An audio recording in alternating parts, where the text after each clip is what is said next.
Salut les néo-autonomistes. Vous rêvez d'une vie à milieu de l'agitation urbaine ? Nous sommes allés dans les Côtes-d'Armor à la rencontre de Samuel Lewis et sa famille pour une immersion totale dans un mode de vie autonome, loin des sentiers battus. Il y a 30 ans, ils ont fait le choix radical de cultiver leurs terres exclusivement avec des outils à main, de la semence à la récolte, et maîtrisent l'intégralité du cycle de production de leurs céréales. Préparez-vous pour un voyage hors du temps, où le rythme est dicté par les saisons et où la simplicité est reine. Ce reportage vous est présenté tout de suite sur l'archipel.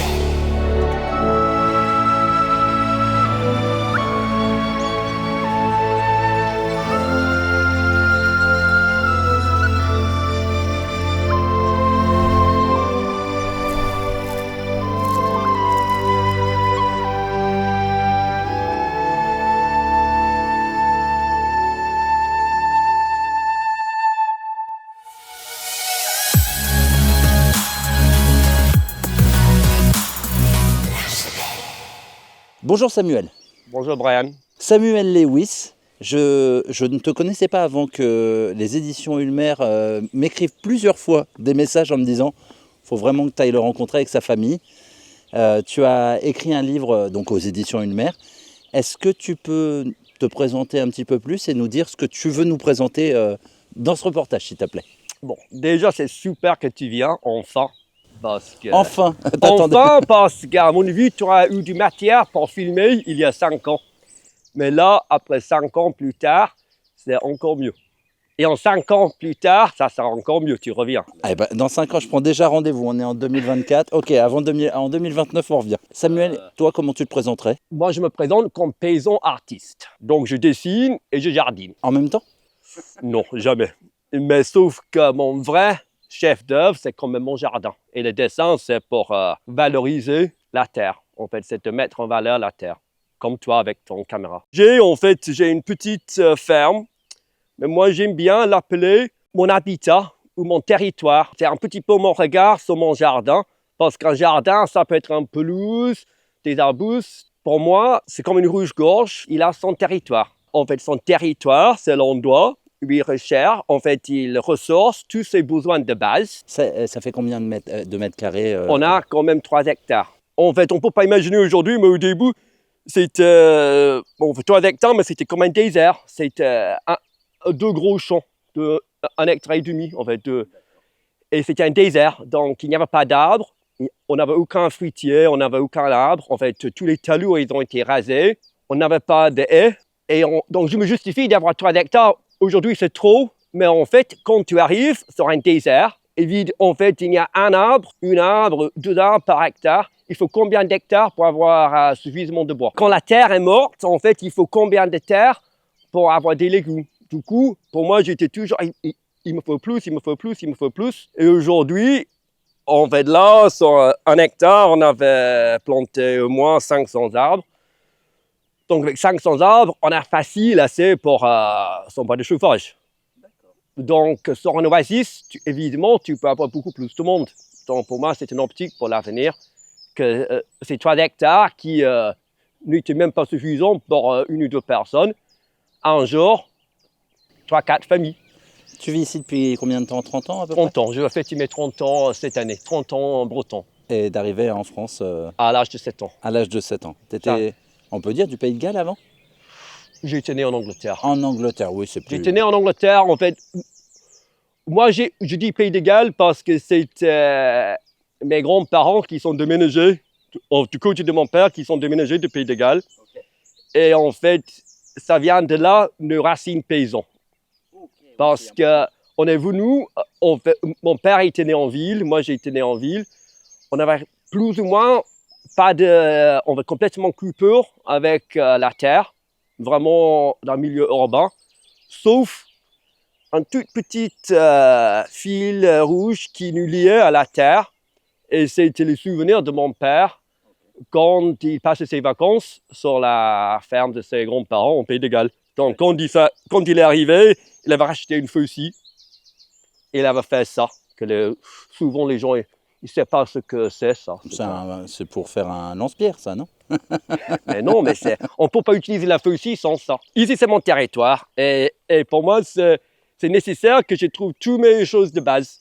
Donc, ça veut dire mes céréales, mes légumes, mon bois, le bois d'œuvre pour la construction. Tous les bâtiments doivent venir de ma terre. C'est ça qui me nourrit complètement.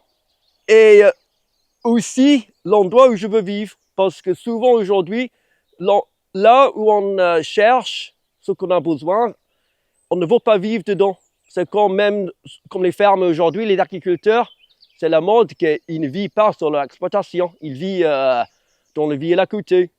Bon, en fait, on est content d'avoir les choses qui viennent des mines, des carrières, mais personne ne veut vivre dans une carrière. Et pour moi, c'est un déséquilibre qu'on a aujourd'hui, que là où nous prenons ce que nous avons besoin pour nous, ce n'est pas l'endroit où nous voulons vivre. Et pour moi, quand j'ai vu les vers de terre, j'ai vu les rouges-gorges, j'ai dit, mais tiens, eux, ils sont contents de vivre dans l'environnement qu'eux, ils créent en travaillant, ils créent l'environnement idéal pour vivre. Donc, c'est le territoire, c'est le jardin, en fait. Le territoire du rouge-gorge, c'est le jardin du rouge-gorge. Et donc, mon territoire, c'est mon jardin. Du coup, ça, c'est le blé. On commence avec le blé. Alors là c'est une parcelle de combien à peu près pour que les personnes aient une idée, Samuel? Oh, c'est un bout, en fait, c'est un bout de pelouse. Quand nous sommes arrivés, on a fait un grand pelouse. Et donc, 300 mètres carrés peut-être. Je calcule mal, mais... Ouais. Tout à l'heure, je vais pouvoir t'aider en plus parce que ça, c'est un... Mais en fait, ça, c'est typique pour le blé. Ça, en fait, que ça a trop poussé. Et là, avec les dernières pluies, ça verse. Et ça, c'est nul. Et en fait, quand je suis arrivé, en fait, il y a 15 ans, je suis arrivé il y a 30 ans, mais il y a 15 ans, j'ai eu cette envie de faire beaucoup de jardins. Avant, je faisais un potager. Et pour moi, c'était les céréales. C'était vraiment, je me suis dit, il faut que je pousse des céréales parce que les légumes, c'est bien pour l'été. Mais pour une vraie alimentation, en fait, toutes les civilisations sont basées sur les céréales. Chaque culture, il a son céréale. Et du coup, on ne peut pas vraiment parler d'autonomie sans parler des céréales. Et c'est intimidant, mais c'était vraiment un défi que j'ai eu. Et donc, évidemment, j'ai commencé avec le blé, parce qu'on fait le pain, c'est le blé. Sauf que j'ai jamais arrivé d'être autonome en blé. En fait, ça s'adapte à certains territoires et pas à d'autres. La Bretagne, la terre est trop acide et je pense que c'est trop humide pour le blé. Et c'est pas très rustique. Pour moi, c'est une culture qui s'adapte plus au climat plus chaud. Je fais toujours un peu de blé, mais je fais moins. Et en fait, la culture que je fais le plus, on va voir tout à l'heure. D'accord. Mais c'est important de dire que déjà, il faut trouver les plantes, les graines et les céréales, etc., adaptées à son sol et à son climat. Mais c'est que... On est trop... mais ça, c'est parce qu'on est trop formaté. On se dit, OK, le blé, c'est... On vient avec ses idées fixes, c'est ça. C'est qu'en fait, il me faut du blé, il me faut des avocats, non. Mais... Des avocats ici, alors bon courage. Non, mais c'est ça les idées qu'on a, en fait. Il me faut ça. C'est ça que je trouve au magasin, c'est ça que je vais manger. Et en fait, il faut la flexibilité. C'est ça la première chose qui vraiment il faut, c'est la flexibilité, de voir ce que ta terre veut te donner. Il faut être opportuniste. Oui. Et là, vous en avez planté combien des arbres fruitiers à peu près Là, c'est un peu l'exception parce que la plupart de mes fruitiers, j'ai mis sur les haies, sur les talus. Et ça, c'est quelque chose que j'ai fait au début parce que j'avais cette idée de mettre tout le champ avec des vergers. Et après, j'ai changé d'idée. Et j'ai dit, tiens, je ne veux pas que tout soit verger, je veux délimiter dans les parcelles. Donc, à partir d'ici, c'est le grand champ d'1,5 hectare. Et on va pouvoir voir comment c'est divisé dans les parcelles. Donc, tout ce que à chaque fois, je vois, n'empêche, les barrières, tout ça, Ça, c'est contre les chevreuils. Et vous fabriquez tout vous-même, c'est ça qui est pratique. C'est ça, c'est le... Mais je t'avais dit que, pour moi, une vraie ferme, ça doit être autonome, pas d'intrants. Donc, s'il faut faire des courses pour acheter quelque chose, pour moi, c'est un échec. Parce que la terre, pour moi, doit avoir tout ce qu'il a besoin. Oui, mais il y a des limites. Regarde le sel, par exemple. Si tu as besoin de sel, des choses comme ça. Oui, le sel est bon, ouais. Le sel est bon. Le sel est bon. Il y a des limites, mais je vois ce que tu veux dire. L'essentiel vaut mieux la... Mais on peut vivre sans sel, en fait. Ouais, sans sel ajouté. Ah, ça, c'est évident.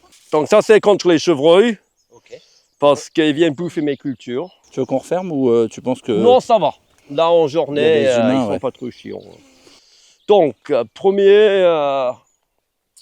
parcelle. Ça, c'est à peu près 600 mètres carrés. C'est les pommes de terre, ça. Ça, c'est moitié, c'est pommes de terre. En fait, je fais une rotation. En fait, je fais une rotation de 4 ans. Et j'ai 4 cultures de base. 6 cultures de base. Mais en fait, c'est le seigle, le blé. En fait, le seigle, c'est mon aliment de base. Le blé, je fais pour le fun et pour le challenge. Ok. Parce que Mais- vu que ça pousse pas bien, tu dis, bah, je vais quand même essayer. Bon, pour les pâtisseries, oui, c'est ça. Et les pâtes de pizza, c'est quand même, quand ça marche, c'est super, mais le rendement est moyen. Le blé noir, donc seigle, blé noir, sarrasin. C'est une culture typique breton. Tu m'étonnes pour faire les crêpes. Oui, c'est ça. Et aussi pommes de terre et haricots. Et les pommes de terre et les haricots, en fait, normalement, je fais une rotation, donc j'aurais fait tout ça en seigle, 600 mètres carrés, tout ça en blé noir. Je n'ai pas besoin de tonnes de patates. Du coup, je fais moitié-moitié patates et haricots secs. Là, je viens de semer mes haricots secs, des petits haricots noirs. Ce sont des petits haricots noirs de Mexique. Ils sont super. Vraiment, c'est l'un des... Ah, là, tu ne vas pas les voir parce que c'est trop tôt pour la saison. Je viens de les semer, mais c'est l'un des... Oui, on est au mois de mai, je précise, on est mi-mai quand on tourne ce reportage. Je le précise parce que souvent Oui. on nous demande en commentaire. Tout à fait. On est mi-mai, donc chez vous, ça commence à arriver plutôt fin juin. En fait, ça craint les gels. On va les haricots. Donc, on les met à partir du 15 mai. Ah, donc vous venez de planter là. Je viens de planter et ils ne sont pas sortis encore. D'accord. Et, mais normalement, en fait, ça, l'année dernière, j'avais fait 250 mètres carrés d'haricots secs. J'ai fait 60 kilos. Donc, le rendement est très bien. Et en fait, cet automne, je vais planter du seigle ici. Donc, je pense déjà de la culture suivante. Et le seigle, on le sème en septembre, octobre. En fait, ça, c'est l'idée. En fait, tout ce qu'on avait planté, en fait, ils ont en 2013. Donc, ils ont 11 ans. Donc, tu vois, ça va vite. Et ces arbres-là, on avait déjà coupé il y a 2 ans ou 3 ans, je ne me rappelle plus. On les a coupés, fait une première coupe. Et moi, j'ai choisi plutôt noisetier et chêne. Là, c'est une fruitier que j'ai greffé moi-même, mais c'est pour le cidre. J'ai mis beaucoup de pommiers, mais c'est surtout pour le cidre. En fait, pour l'instant, mes pommiers sont trop jeunes, donc je ramasse des pommes chez les autres. C'est à cause de ça que je fais autant de patates, parce que je troque mes patates contre les pommes. Excellent. Ah ben oui, mais c'est bien vu. Le Il y a troc. les vieilles dames qui elles ont toujours les vergers, mais souvent leurs maris sont décédés, en fait, ils font plus de cidre. Mais les Bretonnes, elles mangent beaucoup de patates. Du coup, je troque mes patates. C'est génial. Mais le troc, ça, il y a pas de taxe sur le troc. Non, mais le cidre, quand même, ça bouffe beaucoup de pommes. Parce que pour les pommes à couteau, 1 ou 2 arbres suffit. Mais pour le cidre, moi, je fais 1000 litres de cidre par an. Tu bois 1000 litres de cidre. Non, même entre moi et mon père, C'est génial. à peu près 1 litre par jour, c'est mon fuel. Ah ouais. Donc, ça monte vite. 1 litre pour moi, 1 litre pour mon père. Tu arrives à 700 litres facile. Après, il faut distiller un peu. À consommer avec modération. Je ne sais pas si on doit le Oui, dire. Mais voilà, 1 litre, c'est avec modération. c'est avec modération. Mais moi, je bois ça jamais à table, je bois ça c'est la travaillant. boisson de travail. Eh oui. Et c'est... C'est pour te redonner de l'énergie, quoi. Mais c'est de l'eau filtrée. Moi, j'explique ça aux gens. Vu que l'eau est empoisonnée par les pesticides, le jus de fruits, c'est de l'eau filtrée par le pommier. Tout le monde est d'accord. Quand j'explique ça, qu'en fait, l'arbre qui filtre l'eau, que tout le monde est d'accord. Ça va, l'unanimité sur ton chaîne là. J'en doute pas une seconde. Donc ici, on parle de culture encore. Oui, vas-y, Donc avec plaisir. là, c'est mon blé de printemps. Le blé de printemps, je sème au printemps, évidemment. L'autre blé, je sème en automne. Et il y a moins de maladies sur le blé de printemps. Donc je teste. Je teste. J'ai une nouvelle variété que quelqu'un qui travaille à l'INRA m'avait donnée et qui a l'air de mieux marcher. En fait, le problème aussi qu'on rencontre en faisant des céréales, c'est que toutes les variétés paysannes, en fait, les variétés plus utilisées par les gens, quand ils faisaient ça à la main, ils ont disparu. Juste en 50-60 ans, tous les bonnes graines sont disparues et ce que tu as maintenant, ce sont des semences qui sont adaptées à la mécanisation. Et l'exemple, c'est vraiment, en fait, donc, c'est les pailles courtes, mais aussi l'exemple avec le blé de printemps, j'ai une variété qui donne bien, mais je n'arrive pas à battre. En fait, les grains, ils restent collés dans l'épi. Je tape et je sors que la moitié. Parce qu'aujourd'hui, on sélectionne des variétés qui, les graines, ils sont vraiment bien collés dans l'épi parce que la moissonneuse-batteuse, c'est violent et ils ne veulent pas que les graines tombent par terre. Et en fait, ces variétés-là, si on bat à la main, ils sont nuls. Ah oui, c'est pour ça qu'il vaut mieux passer tout de suite sur de la variété ancienne. Oui, sauf qu'ils sont disparus. On en retombe. Bah, la preuve. Ah, avec un cheval de Non, mais tis. beaucoup, en fait, ça, c'est une mélange de variétés anciennes. On va voir, mais en Bretagne, quand tu parles avec les anciens, ils peuvent te dire une liste de noms, tu vois, de beaux noms, de variétés qui sont plus ou moins quasiment, c'est comme les vieilles variétés de vaches en fait. Et même si ça existe, génétiquement, ça reste très restreint. Avant, chaque village avait ses graines adaptées à son climat et à sa terre. Et aujourd'hui, en fait, peut-être tu vas trouver un échantillon de semences anciennes quelque part en France. Donc, c'est une grande réduction de diversité. T'en cherches encore? Comme ça, on envoie un message aux abonnés. Mais tout à fait. Moi, je suis... je reçois... je suis en contact avec d'autres qui font le même. Donc, surtout avec le blé, je teste. Et ça, c'est prometteuse, en fait. Déjà, la paille, quand c'est grand, en fait, c'est comme ça. Et là, sur la variété moderne, c'est petit. J'ai envie de te dire, normalement, ça doit être haut, hein, du blé. Ça va monter Oui, haut. mais aujourd'hui, tout est comme ça. Parce que le plus c'est haut, le plus ça risque à tomber. Et ça, je prépare pour les carottes. Je vais mettre un peu de carottes. D'accord, tu gardes un peu de place pour la partie carotte. Et carottes, betteraves rouges et endives. Je pense que j'ai trop de moulots, trop de campagnols dans mon potager. Ouais. Donc, je mets un peu de carottes là, dans le champ. D'accord, ok. Et là, en haut, c'est le paillage. Donc, avant, parce que je ne laisse pas la terre nue. Donc, quand je n'ai rien dans le champ, donc pendant l'hiver, tout était couvert de foin. D'accord, c'est pour ça que tu le gardes ici, pas loin. Et en fait, quand j'ai voulu semer, en fait, j'ai tout enlevé. J'ai semé et ça va composter en eau. Et après le blé, je vais réétaler. En fait, mettre du foin brut, en fait, c'est le même que le fumier, mais ça prend plus de temps pour être absorbé par la terre. Donc, moi, j'étale. Après, pour l'hiver, je mets dans un tas pendant l'été, je réétale.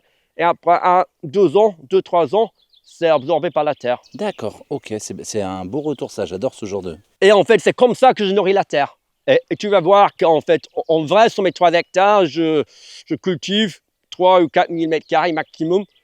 Et tout le reste, je fauche. Mais tu as des animaux pour un peu nourrir la terre comme... Non, parce que je n'ai pas d'animaux et on n'a pas besoin de fumier en fait. Parce que moi je fauche. En fait, si on a des animaux, oui, tant mieux. Mais moi je fauche l'herbe et je mets l'herbe directe.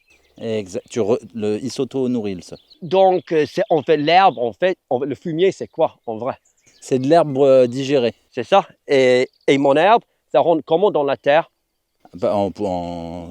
C'est avec les micro-organismes qui digèrent et qui déjectent. Aujourd'hui, les gens ils aiment bien parler d'agriculture vegan. Mais en fait, ça n'existe pas parce que en fait, l'agriculture vegan, c'est souvent c'est sans le fumier d'animaux. Mais évidemment, en fait, l'herbe là, ça sera absorbé par la terre avec les déjections. Quand même des vers de terre, les micro-organismes, du coup, c'est... T'es le roi de l'agriculture végane. Mais tu sais que c'est très peu commun, hein, les personnes qui se lancent dans le céréal en autonomie et en céréales. Je suis content de le filmer là, Samuel, parce que...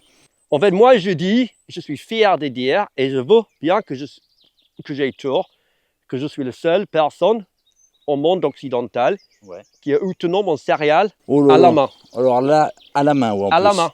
En fait, sans cheval, sans tracteur. Alors, je pense que ça va générer des commentaires et qu'il y en a qui diront non, t'es pas le seul. Mais ça sera super parce que je veux bien qu'ils me contactent. Tu te sentiras moins seul. Mais c'est juste qu'on peut discuter, on peut s'échanger sur les pratiques et échanger les graines. Il y a beaucoup qui testent un peu, mais entre tester un peu et en fait faire toute son alimentation, en fait tout son pain avec, il y a une différence. Et le problème, c'est qu'on est tellement peu nombreux. En fait, moi, je discute avec mes voisins agriculteurs, mais même en fait, on n'a pas les mêmes techniques, mais déjà, c'est intéressant. Juste de pouvoir parler céréales, qu'est-ce qui s'est passé avec le climat cette année et tout. C'est un concours un peu en mode je sors tant, je sors. Mais c'est évidemment un concours qui est le meilleur agriculteur. Et donc, ça, c'est du seigle, Brian. Ça, c'est du seigle. C'est bleu. En fait, le seigle est bleu. En fait, pour moi, c'est bleu. En fait, ce qui est différent par rapport au blé, que le blé est vraiment vert, ça, c'est bleu. Et on va voir un peu parcelle là-bas, mais c'est trop beau. En fait, je suis amoureux du seigle. Ah non, mais vraiment, t'es même amoureux, c'est beau, t'es amoureux de ton jardin, hein, ça se voit. Je suis amoureux de ma terre. C'est l'amour de ma vie. Et pour moi, l'agriculture, c'est une histoire d'amour entre un être humain et sa terre. Pour moi, c'est le fruit en fait de l'amour, en fait, c'est tout ça. Et si on n'est pas amoureux de sa terre, tu n'auras pas de récolte. Il faut s'aimer. Et c'est à cause de ça que je veux travailler avec mes mains. Je ne veux pas des machines parce que, en fait, les gens ne comprennent pas. Mais quand je dis, c'est comme si quand tu veux faire l'amour, en fait, c'est pas avec une machine. En fait, c'est. Et attention, hein, je vais mettre le bandeau interdit au moins de 18 ans. Non, mais c'est juste que il faut ressentir ta terre. En fait, il faut la connaître, il faut l'aimer. Et sinon, tu n'arriveras pas. Ça, c'est les petits bois. Ouais. C'est tout ce qu'on jette aujourd'hui. C'est les fagots. Et t'en fais quoi, toi, des fagots? En fait, traditionnellement, c'est le combustible de la ferme. En fait, c'est la cuisine. Ça, en fait, pour la cuisine, tu ne veux pas des grandes bouches. Tu veux des brindilles comme ça. Et à partir de combien de centimètres tu considères? Un an. Ça, vu que c'est petit, ça sèche vite.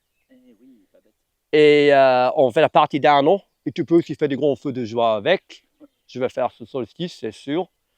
La cuisine pour se chauffer.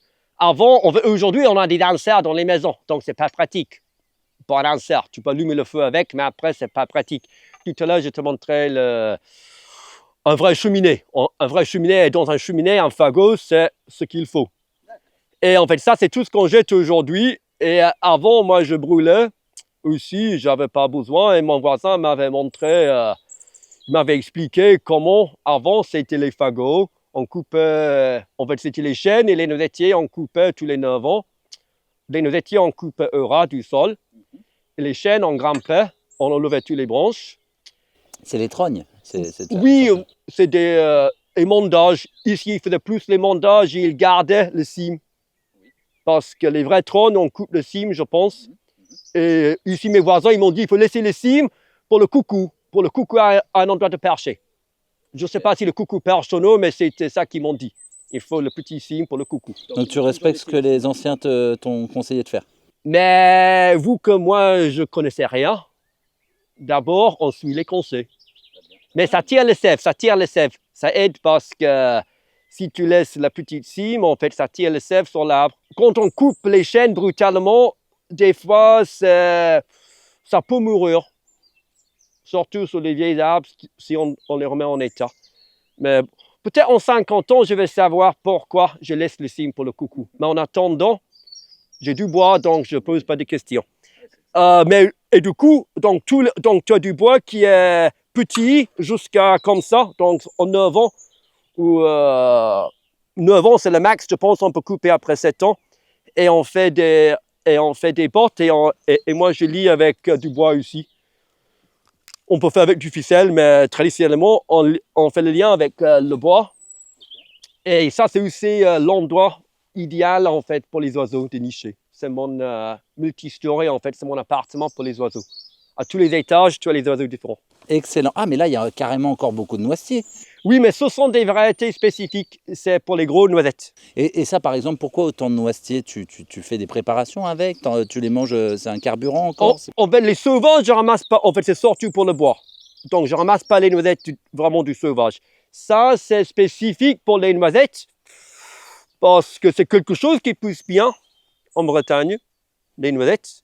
Donc tu en profites, quand ça pousse bien, tu le mets à fond. Mais et en fait, c'est génial, vous que moi, les arbres sont géniaux parce que c'est moins de travail. C'est comme les châtaignes, c'est moins de travail que les cultures. Et moi, j'ai l'impression, en fait, que moi, quand je fais mes cultures, mes céréales, c'est les souris qui volent de mon effort. Et quand je ramasse des noisettes, je vole un peu de eux. Donc, ça récompense.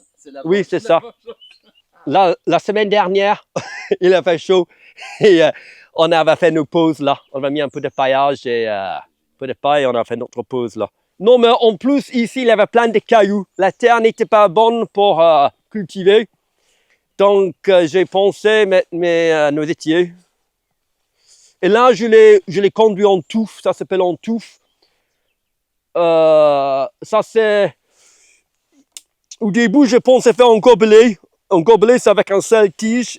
Mais je pense que ça, c'est mieux adapté si tu veux traiter. Si on traite, c'est plus facile de traiter autour. Si sur un tige. Oui, que Mais là, à côté, c'est un petit peu plus compliqué. Oui, mais en fait, c'est naturel. En fait, le noisetier, il veut bien pousser en touffe comme ça. Et l'idée qu'après un certain nombre d'années, je vais tout couper pour rajeunir et ça va repartir. Donc, c'est noisette et c'est bois. En fait, ici, j'avais fait beaucoup quand même. En fait, normalement, un champ de la taille comme ça, 600 mètres carrés, ça me suffit pour l'année. En fait, c'est 600 mètres carrés et ça fait à peu près 150, 160 kilos. Et pourquoi t'en fais autant pour échanger après? Pourquoi je fais autant? Parce que j'avais organisé une petite formation céréales. Et je ne veux pas faire bosser les gens, vu que moi je fais l'autonomie. Quand les gens viennent en formation, je ne peux pas les faire bosser pour mon autonomie. Donc on va faire un champ en plus. D'accord, génial. Pour que tu puisses leur faire la démonstration ici. Oui, et après, eux, ils peuvent prendre des semences ici pour l'année prochaine et de faire ça chez eux. Donc je vais faire un peu plus cette année. Mais en fait, ce qui est génial avec les sels, c'est que quand tu fais un surplus, tu peux garder l'année suivante. Et en fait, c'est même le but, c'est d'en faire un peu plus au cas où on ait une année plus mauvaise l'année. Qui est sûr, avec l'agriculture, c'est sûr, tu peux avoir 2-3 années même. Donc, c'est ça, en fait, pour moi, c'est ça l'avantage avec les céréales que, en fait, tu peux même avoir un stock de 5-6 ans. Et pour faire face à des problèmes de météo qui vont arriver, en fait, peut-être ça va arriver tous les 50 ans, tous les 100 ans, mais si tu ne vis que sur une culture comme les patates, que tu ne peux pas conserver plus d'un an, donc si tous les 100 ans, tout le monde meurt, en fait, c'est pas dans les céréales, en fait, ça te permet de faire face aux aléas de la vie. Ouais. Et aux imprévus et aux intempéries. Donc, en parlant du feu ici, en fait, je voulais juste... ça, c'est le bâtonnet que les gens ils comprennent un peu moins. Mais on tient l'herbe avec le bâtonnet et on coupe. Mais le feu ici, moi, je coupe mes céréales avec, mais aussi pour entretenir les talus, c'est génial. Et là, déjà, juste sur les talus, tu as un bon moyen d'avoir le paillage pour pailler tes cultures. Donc, c'est une tâche, mais je ne le fais pas à ce moment parce que les oiseaux, ils ont fait plein de... Ils ont plein de nids dans les arbres. On ne les voit pas, mais en fait, il y a plein de nids partout. Tu vois ça comme une plante et c'est même pas fini, ça va grimper encore. Tu vois le c'est le seigle, ça encore. En fait, ça va... Oui, c'est le seigle, mais c'est une variété différente. Là, j'ai quelques variétés différentes parce que les gens m'ont filé des semences différentes. Mais tu vois la taille. Mais c'est ça qu'il nous faut, en fait. Il nous faut des plantes fortes. Mais ça, le problème, parce que vous avez quand même des forts vents, bon, tu vas me dire que c'est les haies qui protègent. Non, mais ça ne tombe pas. Le seigle, c'est génial. Je t'avais dit, en fait, je suis amoureux de mon seigle et tu sauras aussi quand tu sais comment c'est super, que c'est solide. En fait, c'est l'un des pailles les plus costauds. Donc, pour la chaume, c'est le seigle. En fait, en longueur et en fait, c'est... Oui, c'est ça. C'est pas comme le blé où ça tombe. En fait, c'est vraiment solide et genre, ça m'a jamais vraiment tombé. Et avec ça, tu fais des pains, des pâtes, tu fais tout. Surtout le pain. sors tout le pain, je fais un pain de seigle. J'ai adapté ma recette de pain pour faire un pain de seigle, qui est très très bon. Bah, tu m'étonnes, j'en doute pas. Fait avec amour à la main. Non, mais c'est le moins compliqué comme céréale. J'ai compté 10 après-midi de travail en total de A à Z pour tout faire, en fait, y compris le travail du sol jusqu'au vannage du céréal. Ah oui, carrément. Donc, c'est que 10 après-midi. Et la vannerie, tu fais quoi de tous ces... Le vannage, en fait. Ah, En le fait, vannage. de pardon. séparer le balle du... Pardon, quand tu disais vannage, je pense à la vannerie. Et... Oui, c'est ça. Oh, mais je pense que c'est le bon mot, vannage. Je pense vanner le grand, c'est de créer entre le son. Mais le vannerie, j'en fais aussi. Mais on peut faire les paniers avec le paille de seigle. Mais tu vois ça. Ça doit être le roi du champ. Tu vois là. Et ça fait quelle taille ça? C'est gigantesque. C'est la tour de contrôle. C'est vrai que c'est énorme. C'est énorme. Et en Et fait, ça monte encore plus haut ou là, il est en... tu penses qu'il non, est en... un petit peu peut-être, mais ça doit. Tu vois là, c'est en fleurs. Tu vois le pollen, c'est en fleurs.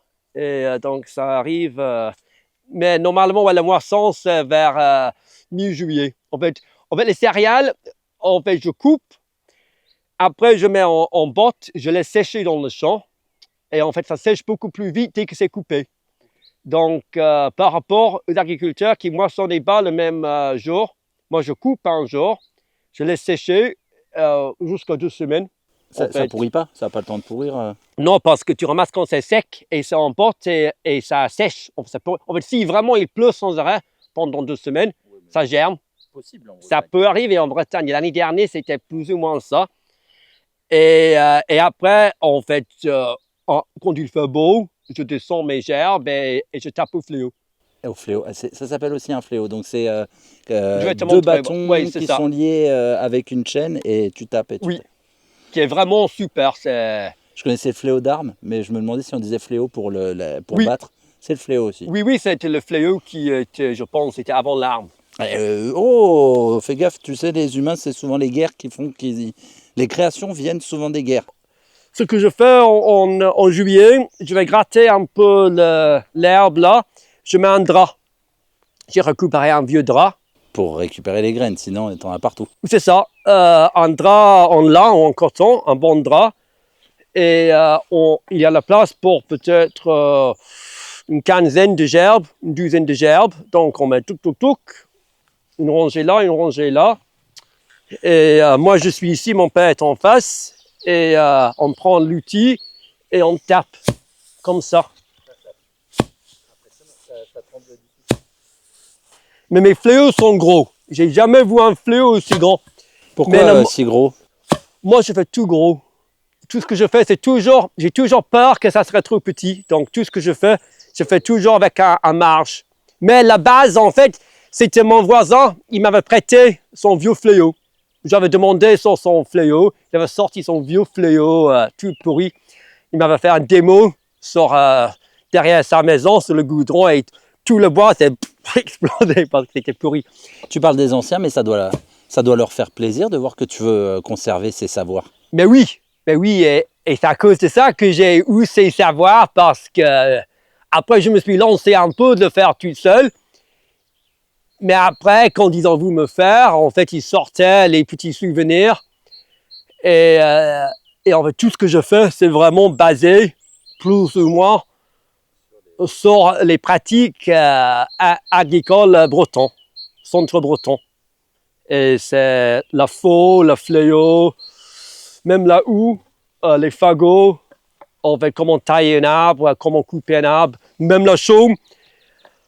Ce sont des petits, en fait, moi, tu vois, tu visites un ancien, tu bois un café ou un ricard, ou du rosé, souvent c'est du rosé à 9h du matin. Tu arrives avec le cidre et comme ça, après, il te délivre tous ses secrets. Ouais, mais ils aiment bien le ricard. Moi, j'aime pas trop, mais il faut le boire pour avoir les sucres. Non, mais avant l'âge de 20 ans, je ne buvais pas. Mais c'est terrible, à force d'aller chez les voisins. Après, c'est pas obligé, je sais pas, mais c'est juste l'incompréhension quand on dit non.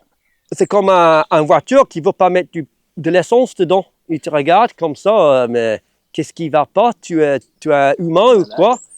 Et donc, c'est vrai, mais ils disent que en fait, les anciens, en fait, avant, ici, les gens buvaient trop. Mais après, quand tu vois ce qu'ils ont fait, donc, je ne sais pas s'ils buvaient trop, ils avaient leur dose. Donc moi, j'ai suivi ça, j'ai mis du calva dans mon café. Donc chaque céréale a ses spécificités. Oui, et aujourd'hui, on reconnaît même un céréale sur l'autre, mais en fait, c'est le blé qui est super pour tout faire, mais c'est difficile à pousser. Le seigle qui est toujours pas mal de gluten, donc ça fait des bons pains. Ça tient. Et c'est très robuste. Pour moi, c'est le céréale que je conseille à tout le monde pour commencer, parce que tu peux vraiment faire des choses avec et c'est facile. Et ça pousse partout, même par chez toi. En fait, c'est impressionnant. Quand tu regardes ça, en fait, en Espagne, en fait, quand c'est sec, c'est la culture. En fait, vers l'est, en fait, quand il fait froid en Scandinavie, c'est le seigle. C'est il a une très grande région. Il s'adapte partout. Oui, mais l'avoine, c'est une autre plante qui est vraiment robuste, une céréale qui est... L'avoine, yes. Et tu vois, c'est un peu différent. Mais le problème avec l'avoine, que c'est collé dans une enveloppe. Parce que tu as des céréales dans une enveloppe, tu as des céréales, sans enveloppe. Le blé, l'épeautre, il est dans une enveloppe. Okay. Et c'est très difficile d'enlever l'enveloppe sans une machine. En fait, aujourd'hui, ça fait mécaniquement. Il n'y a pas des variétés qui se décrochent plus facilement, comme tu disais? Ça, c'est, en fait, tu as l'épi. Ça, c'est l'épi. Et dans l'épi, soit tu as des graines qui décrochent, et qui tu peux mouiller tout de suite, mais ce qui décroche, souvent, c'est les grains et une enveloppe. En fait, il y a une sorte de pyjama, tu vois, autour du grain, et qui est collé. C'est comme si tu es collé à tes pyjamas. Donc, les petits épeautres, ils sont collés dans leurs pyjamas et tu ne peux pas les faire sortir. Et l'avoine aussi? L'avoine aussi. Donc, le seigle, encore une fois, tu le conseilles parce que c'est plus simple? C'est nous, en fait. Tu bats et tu as les grains et tu peux les mouiller tout de suite. Et l'orge aussi, c'est dans une enveloppe. Et le blé noir. Et donc, le cacha, les gens me demandent pour la cacha, en fait, pour manger les grains de blé noir. Mais jusqu'à présent, on ne sait pas. C'est aussi un message à passer. Je le sauvegarde. En fait, le blé, comment enlever l'enveloppe du blé noir pour pouvoir manger le grain? Parce que moi, je moude la farine et je tamise. Et en tamisant, j'ai la farine qui sort et l'enveloppe que je jette. Et ça, c'est bon pour les crêpes ou les nuits. En fait, au Japon, ils font des super nuits avec du soba. Mais pour manger le grain, en fait, manger les graines, il faut enlever l'enveloppe et garder les grains entiers. Et on ne sait pas comment faire. Je demande à tout le monde. Même des gens, en fait, parce qu'en Russie, dans les pays de l'Est, c'est une alimentation de base, mais on ne sait pas comment traditionnellement. Aujourd'hui, mécaniquement, on est très fort à ça. Si quelqu'un le sait, n'hésitez pas à nous le dire en commentaire, ce serait bien. Ça serait de l'or. Je serais content. De l'or. Ça serait de l'or. Non, mais si on arrive à faire ça, c'est la vie quand même. C'est la vie. Si tu peux faire un céréale et le manger, après, pour moi, ça va, je mange des crêpes. Donc, mais oui, l'avoine, c'est le même, en fait, que c'est une culture qui est dans son enveloppe et je ne vois pas comment ils ont levé, on ne sait pas vraiment comment ils ont levé l'enveloppe. L'enveloppe devient tout déchirée et ce qui passe dans le tamis et ce qui pique les gencives. Et c'est vraiment, j'ai mangé des craquepains et ouf, on avait mal. Moi, normalement, je mange tout, mais là, on avait mal là dans la bouche. Et en fait, il y a une technique parce qu'en Bretagne, ils mangent beaucoup de bouillie. En Écosse, c'était le porridge. Mais il faut quand même enlever l'enveloppe. Et je pense qu'il y avait une technique d'engrais un peu et on mélange avec l'eau. Mais en fait, ça, c'est un avoine nu. Donc, il n'y a pas d'enveloppe. Juste pour revenir à notre... c'est à cause de ça, j'ai un petit échantillon. J'ai déjà testé l'avoine nu et 80%, c'est sans enveloppe. Il y a 20%, 10% avec ton enveloppe. Samuel, tu as dû le Fukuoka Masanyu. Ça a dû être un de tes livres de chevet, ça. Oui, je suis fan. Révolution d'un seul brin de paille, je crois. Ouais. Oui, ce que moi j'ai compris avec son livre, c'est de trouver un équilibre avec ta terre et de toujours être dans une optique de faire de moins en moins de travail. Et c'est l'inverse de ce qu'on fait aujourd'hui. On est toujours obligé de mettre plus d'engrais. On se bat contre la nature, on a l'impression, alors qu'après c'est la nature qui peut t'aider. Oui, tout à fait. Et je pense, après, il n'y a pas de formule, mais tu commences de là où tu es, avec toujours cette optique que la nature, en fait, c'est parfaite et on fait de moins en moins. Si on va dans la bonne direction, pour moi, c'est ça la bonne retraite. Quand je dis aux gens, la vraie retraite, c'est une terre en bonne santé. Et c'est vrai qu'ici, au début, la terre n'était pas du tout en bonne santé. C'était vraiment tassée et morte. Et c'était très dur pour travailler, tu vois, c'était compact, c'était dur. Et moi, je sais qu'en 30 ans, ça sera encore mieux, je serai vieux, mais ça va travailler, ça va se travailler facilement, c'est ça. Donc, pour moi, c'est la vraie retraite. Tu travailles quand tu es jeune et en fait, c'est facile pour toi quand tu es vieux parce que tu as créé un environnement en fait qui, tu peux marcher pieds nus, il n'y a pas d'épines. C'est ça le vrai investissement. Oui, c'est ça, un vrai investissement, c'est ça. L'engrais, ça vient de ces champs-ci. Donc, je les fauche. Là, tu vas voir. Là c'est une zone d'engrais. Oui, tout à fait, ouais. Ok. À la faux. À la faux, ouais. Et les haies, on avait mis aussi lui-même. Donc, on dirait, en fait, ça, il a que 11 ans. Tu vois comment certains arbres, ils poussent vite. En vrai, tout ce que je cultive pas, je fauche. Donc, maintenant, j'ai de plus en plus de rendement de foin. Tu fauches à quelle période? À partir de maintenant, jusqu'à Noël, en fait. Ah ouais, tu fauches à quelle hauteur pour que les personnes, si un jour ils veulent faire comme toi, se faire... Oh, je vais te montrer, mais je fais à la faux et je fais comme en pelouse, en fait. Okay. Mais je fais une fois dans l'année. Et je pourrai faire 2 fois. Maintenant, je commence à avoir trop de paillage. Au début, on fait de la terre, comme j'ai dit, c'était comme un désert. Et en fait, pour 5 ans, je te jure, j'avais la mousse et la lierre. J'avais que ça qui poussait sur ces champs. C'était stérile. Et là, petit à petit, la vie revient. On trouve des grosses fourmilières comme ça. Tu vois que la vie revient. Et l'herbe pousse de mieux en mieux. Et là, ça pousse un peu mieux déjà. Et donc, le rendement, c'est plus. Donc, mais qui est bien parce qu'au début, je peinais d'avoir suffisamment de paillage pour mes cultures. Comme on dit dans le milieu, tu es un bourgeois de l'autonomie maintenant, t'en as trop. Je commence à en avoir trop, ouais. Et ça, en fait, pour moi, c'est ça l'intérêt de partager. On avait parlé des livres tout à l'heure, mais en fait, c'est... Tiens, en fait, quand tu vois que tu as un surplus, même si moi, je ne suis toujours pas, je reconnais que je ne suis pas super bon en agriculture, mais déjà, j'ai un surplus. Et à ce moment-là, je dis, je peux partager. Parce que je peux partager sans voler des autres. Pour partager, je peux inviter des gens, j'ai un surplus. Je peux faire une formation. Moi, je fais des formations gratuites parce qu'on travaille la terre et j'ai déjà un surplus. Donc, pour moi, il faut juste qu'ils respectent ma façon de travailler le jour où les gens viennent. On fait un peu le même. Et en fait, le surplus, ça continue. Et ouais. Après, tu repartages et ça se sème partout. Et c'est ça qui est, pour moi, c'est qui est intéressant. Pour les premiers 10 ans, j'étais vraiment concentré sur mon travail. Et après 10 ans, 11 ans, j'ai dit, tiens, je veux commencer à partager pour parler aux gens. Et en fait, c'est une façon de mettre l'être humain dans mon jardin ici, de dessiner mon travail, faire des livres. Et les gens qui ça touche, ils viennent, ils voient. Déjà, de voir en vrai, en fait, on comprend un truc, tu dis, ah ouais. Et c'est vrai qu'il y a beaucoup de parcelles, c'est impressionnant.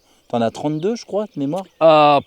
Un peu En plus. fait, tous les ans, j'étais plus. En fait, à l'inverse de mon voisin, en fait, des agriculteurs, en fait, qui ont de moins en moins tous les ans parce qu'ils enlèvent les haies. Moi, j'ai de plus en plus parce que même ce champ-là, tu vois, c'est très grand. Donc, je suis. C'est un projet que je vais diviser en 3 champs. En fait, je vais faire. Donc, je vais gagner encore des parcelles. Donc, j'ai 40 parcelles maintenant. J'avais Oui. 35 il y a un moment, j'ai 40. Mais je reprends vraiment. En fait, ici, c'était le bocage. Donc, c'était les petites parcelles entourées des talus et les haies. En fait, on plante les arbres sur les buttes. C'est ça un peu l'agriculture qu'on faisait ici. Et moi, j'avais fait des petites parcelles. Mais pour moi, je crois, en fait, je suis sûr qu'avant, il y a longtemps, les parcelles étaient petites. Pour moi, ça, c'est un paysage pour l'être humain. Ce n'est pas un paysage pour une machine. Et en fait, les gens, ils avaient commencé à enlever les talus, même quand ils travaillaient avec les chevaux. C'était avant les tracteurs, parce que le cheval même, en fait, c'est plus de temps quand tu retournes. Et donc, pour moi, c'est en fait l'endroit où on se sent à l'aise comme être humain. C'est un petit espace protégé. À taille humaine, comme on À dit. taille humaine. Mais c'est vrai qu'en machine, il a du mal à rentrer dans mes parcelles. Et ici, encore une fois, là, c'est pour l'engrais? Oui, je fauche tout pour... Un jour, on ne sait jamais, je vais peut-être cultiver ici, s'il y a plus de monde. Si tu t'ennuies. Moi, mais s'il y a plus de monde, ça qui m'intéresse, c'est de partager, on ne sait jamais. Qu'est-ce que tu nous fais, Samuel? Moi, j'aime bien, il faut deviner quel arbre je suis. Bah, t'es un chêne.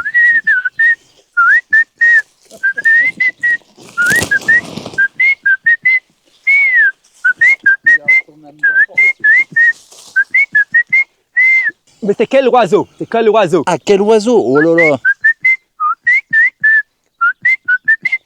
Un merle. Oui, Alors, très bien.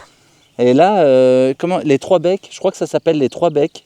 Il y a une chaîne YouTube où ils enregistrent les sons d'oiseaux et ils te disent ce que c'est. Et je crois que j'espère que c'est bien ça parce que je veux leur faire une Non, mais pub. c'est le merle, c'est sûr, c'est le merle. Ça fait tout, tout, tout, tout, tout, tout, tout, tout, tout, tout, tout, tout, tout, tout, tout. Mais là, on va faire un dernier oiseau. C'est fou. C'est Attention, allez-y. Tchouk, tchouk, tchouk, tchouk. Ouiou, ouiou, ouiou, ouiou, ouiou, ouiou, ouiou. Tchouk, tchouk, tchouk, tchouk, tchouk. Oui, oui, oui, oui, oui. Tchouk, tchouk, tchouk, tchouk, tchouk, tchouk, tchouk, tchouk. Ouiou, ouiou, ouiou, ouiou, ouiou, ouiou, ouiou. Tchouk, tchouk, tchouk, tchouk, tchouk, tchouk, tchouk, tchouk. Ouiou, ouiou, ouiou, ouiou, ouiou, ouiou. Oui, oui, oui, oui, oui, oui, oui. Tchouk, tchouk, tchouk, tchouk. Ouiou, ouiou. C'est le grive. La grive? Ouais. Ah non, tu vois, je l'avais pas. C'est folle. Oh, c'est fou, c'est fou. Ça fait ça sans arrêt pendant 2 heures. Tu imagines les poumons. C'est complètement idiot. En fait, moi je l'appelle le clown du bocage parce que c'est l'oiseau le plus fou de faire un bruit comme ça. Et Ça, bah, 1 sur 2, mais la grive, ok. les grilles drainent, je pense. Mais je suis pas très fort en oiseau non plus. Ouais, c'est pas mal là déjà, comment tu... Mais non, mais je commence à décrypter. En fait, je pense que pour 15 ans, 20 ans, les oiseaux, c'était qu'un bruit. Pour moi, ils étaient juste un bruit, c'était comme une langue étrangère. Mais D'accord. communique, hein, tu les entends. Oui, mais en fait, je prends l'exemple que si tu déménages dans un pays étranger, en fait, tu ne comprends rien. C'est juste un bout pour un bruit. Et là, c'est comme le français pour moi, tu vois, tu commences bonjour, par exemple. Tu dis, ah ouais, mais bonjour veut dire bonjour. Et à partir de ce moment-là, tu entends un 2e mot, un 3e mot, et il y a des choses qui sortent du bruit. Et pour moi, les oiseaux, c'est comme ça. Alors, pendant longtemps, j'entendais même pas. Et il y a 5 ans, il y avait un truc que j'ai entendu un bruit. C'était le titou, titou, titou. Et c'était la mésange charbonnière. Oui, ah oui. Ça oui, c'est... Et titou, titou. En fait, ça commence très tôt dans l'année. C'était le seul oiseau. Et j'ai dit, tiens, j'ai vu l'oiseau. Et en fait, depuis ça, en fait, tous les ans, c'est la découverte. En fait, c'est parce que maintenant, j'entends une. En fait, c'est pas qu'une bruit, j'entends ça. Après, c'est le merle. Après, c'est les griffes. le coucou évidemment, le pigeon et, et le verdier en fait. Donc tous les ans je fais des nouvelles découvertes. Donc, On se sent moins seul hein, quand on arrive à décrypter, on voit le monde qui nous entoure. Mais c'est ça, mais c'est comme ça, c'est une langue étrangère. Et tu dis, mais enfin, évidemment, il y a des langues humaines, mais en fait, on dit tous la même chose, en fait. Tu peux parler 10 langues, mais en fait, c'est juste les êtres humains. Ils C'est disent le tous. dialecte qui est différent, mais Oui. après, il y a les mêmes intonations, on comprend. Hein. Mais en fait, c'est à cause de ça qu'on peut traduire qu'en fait, on dit tous bonjour. On dit, mais en fait, les oiseaux. Oh, il y a des mots qu'on n'a pas dans d'autres pays. Regarde en France, par exemple, apéro. Oui. On l'a Ouais, c'est pas vrai. ça dans les autres pays. Oui, mais plus ou moins. Non, ouais, c'est plus ou moins, mais avec les oiseaux, en fait, d'un coup, pour moi, c'est une vraie langue étrangère. Et moi, ça m'intéresse beaucoup plus d'apprendre ça. Ça sera ma troisième langue, franchement. Anglais, français, et ça sera les oiseaux. Samuel, toi, tu as fait l'instruction à la maison. Ouais. Donc c'est peut-être aussi pour ça que enfin, c'est pas ce qu'on apprend à l'école, tout ça. C'est peut-être pour ça que tes parents, ils t'ont enseigné un peu. Franchement, on a beaucoup dessiné. Quand j'étais petit, c'était pas vraiment le jardin. On dessinait. Moi, c'était pas mon truc de lire ou écrire. J'avais des grands sœurs qui me lisaient, du coup, j'avais appris à lire et écrire à 13 ans. Donc, mais on a quand même beaucoup dessiné. Donc, pour moi, tous les sujets, si c'était la maths, c'était un dessin. Si c'était l'histoire, c'était un dessin. Si c'était la géographie, c'était un dessin. Donc, tout était dessin. C'est ça, en fait, j'ai beaucoup dessiné. En fait, mon père, il faisait toujours un potager, mais c'était très minime. C'était pas comme ça. C'est toi qui as apporté cet esprit productif, d'avoir autant de parcelles, c'est toi qui l'as. C'était quelque chose qui est venu, en fait, c'est avec mon père. Ça est venu un peu de nulle part. En fait, on avait réussi à acheter un champ, le champ ici. Et c'était pas l'idée de base du tout. J'ai fait couper par un voisin avec un tracteur pendant 2 ans.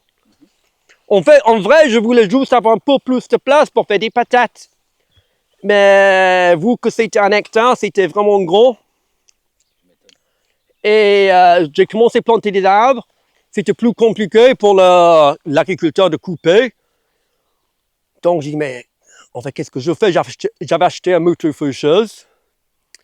Mais en fait, les machines, ils tombent toujours en panne pour moi. En fait, je ne suis pas un mécano, en fait, et ça tombe toujours en panne. Ouais, là où tu peux la remplacer en 2-2. Oui, c'est ça, mais en fait, à cette époque-là, je n'avais pas découvert la houe.